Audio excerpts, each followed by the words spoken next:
It's a little bit like walking into 1985 is what he told me, and this was in 2018. Tonight's hearing may sound procedural, but it touches a critical nerve in American infrastructure. How well government institutions serve the workers who keep the country moving. Senators and witnesses are examining the Railroad Retirement Board, an agency responsible for benefits that directly affect thousands of rail workers and retirees. At the center of this discussion are questions of funding, staffing, and technology, and on whether years of flat budgets have quietly strained a system many Americans rarely think about until they need it most. Senator Brooks. All right, I want to thank Chair Cassidy and Ranking Member Sanders for hosting this committee today, and certainly want to thank you so much to our witnesses for being present today and for the work that you do every day to ensure that people and businesses across our country can count on the railroad service for their transportation needs. I also want to commend the RRB for the work that you've done to improve responsiveness and service delivery to your members. In Maryland, we have 4,300 active rail workers and 7,400 rail retirement beneficiaries. And I know that these issues matter so much to each of them. So I have a first question for Chair Shorley. I can relate in so many ways to the need to get the service delivery and to make sure that your members are well-staffed. As in fact, when I served as county executive, one of my new agency directors approached me early in my term and said, I enjoy working in your administration, but as I've had an opportunity to look around this agency, it's a little bit like walking into 1985 is what he told me, and this was in 2018 in terms of technology and paper filing. So these technology and staffing challenges definitely hamper our ability to serve our constituents in a timely and meaningful way. So I want to commend the RRB for reducing average call wait times from 30 minutes to 7. Technology upgrades have helped improve services for the men and women who've dedicated their lives to our rail system. And you've made this progress as the RRB's budget has remained flat.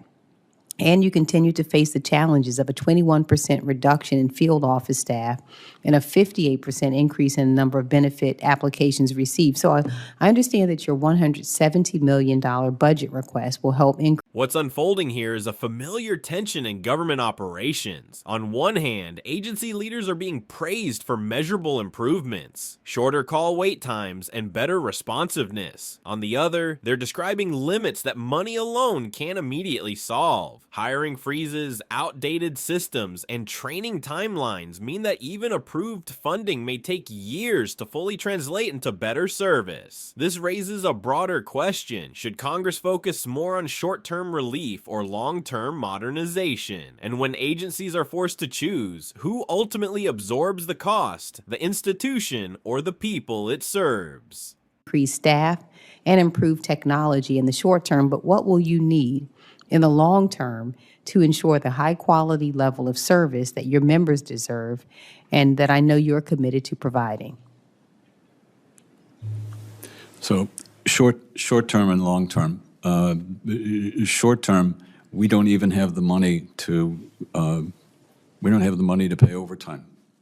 I mean, so during our peak season, let's say we've made significant progress in let's say the phone service, which you mentioned, and thank you for acknowledging that.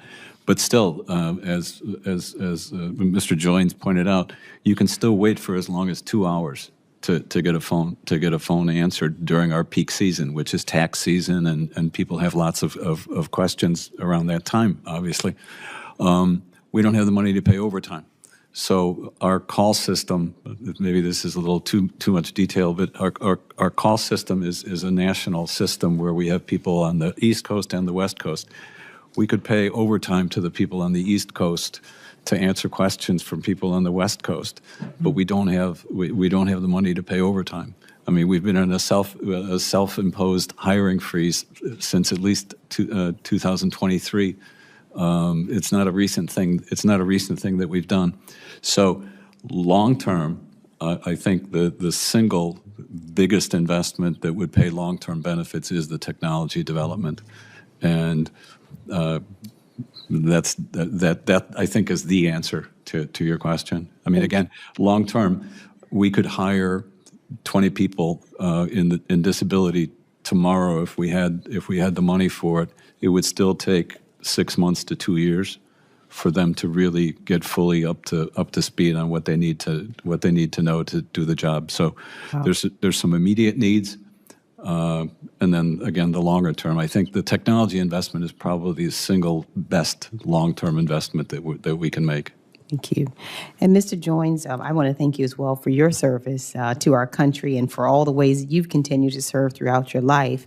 And in your testimony, you mentioned how Congress has not raised the RRB's ability to spend their resources in 15 years and the impacts that it's had on RRB's attempt to serve rail workers, and specifically in terms of face-to-face service. I know you answered some part of this question a moment ago, but I'd love for you to share your thoughts on how RRB's $170 million budget request will help address the reduction in field office staff and what that would mean for railroaders for both a service perspective and their morale. I imagine morale is to know that they're able to walk into a field office and have face-to-face interactions as they make critical decisions about their long-term financial future. Can you just comment on that? Thank you, Senator. I try to, we try to talk about these things about, how they impact our members, and not just our members, but all railroaders. And so, one of the results of the shortfall, like you're talking about, is, they used to have retirement seminars around the country. They can't do that now. They don't have the money to put on these seminars. And so it's like that field office in Nashville that's so vital for me and other folks like me. The field offices, in New Orleans, the field offices in Kansas City, the field offices in Richmond. Those are the lifelines for the workers, because I have to go in and as the chairman was talking about the stack of papers that they actually have to go through when we get ready to retire, it's a stack of papers as well. And so they walk us through. And as I said earlier, it's a scary process getting ready to retire or seek disability because you can't work anymore. And so that one-on-one interaction with the people in the field offices is very important to our members to be able to get the right information, because whatever we turn in from them is going to affect us for the rest of our lives.